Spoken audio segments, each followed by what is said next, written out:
Всем привет! Тема сегодняшнего урока – это будущее время намерения. Максаты Келер шаг. Данное время обозначает то, что вы намереваетесь выполнить какое-либо действие. Например, я собираюсь посмотреть кино. Образуется данное время следующим образом. К основе глагола мы прибавляем суффиксы бак, бег, пак, пек, мак, мек. И затем прибавляем личные окончания первого типа. Суффиксы мак, мек прибавляются после гласных и сонорных букв л, р, у и краткое. Суффиксы бак, бег прибавляются после сонорных букв м, н, н и звонких букв ж, з.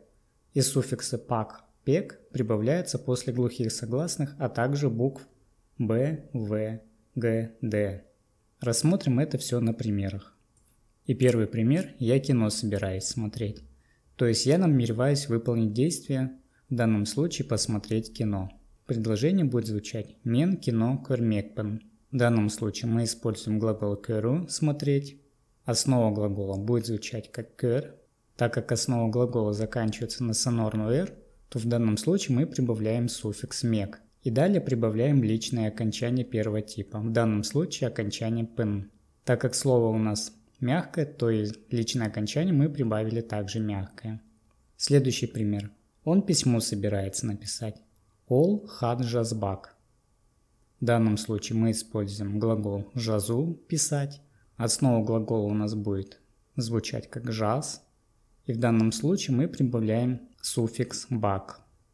Глагол будет звучать жазбак. То есть он намеревается написать письмо. Следующий пример. Ты завтра в школу собираешься идти. Сен ертен мектепке бармаксын. В данном случае мы используем глагол бару. Основа глагола звучит у нас как бар. Заканчивается на букву «р». И в данном случае мы прибавляем суффикс мак. После этого прибавляем личное окончание первого типа. В данном случае мы используем второе лицо сен. И личное окончание будет звучать как сын. Личное окончание мы прибавили твердое, так как глагол у нас твердый – бару. И глагол будет звучать в данном времени бармаксын. Следующий пример. Он на диване собирается лежать. Ол диванда жатпак. В данном случае мы используем глагол жату. Основа глагола будет у нас звучать как жат. Оканчивается на глухую согласную т, и поэтому мы прибавляем суффикс пак.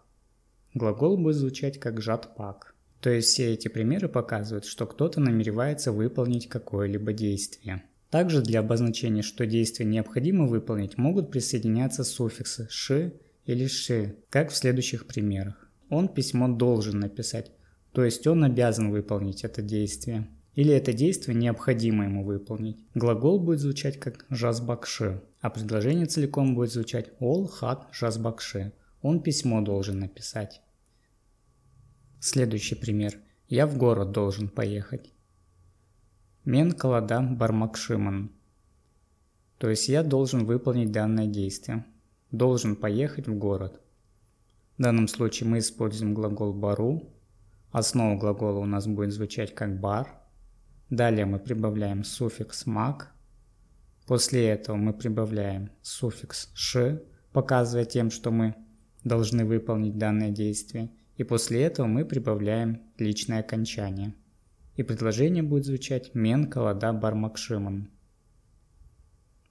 А на этом данный урок завершен. Спасибо за просмотр и увидимся с вами в следующем уроке.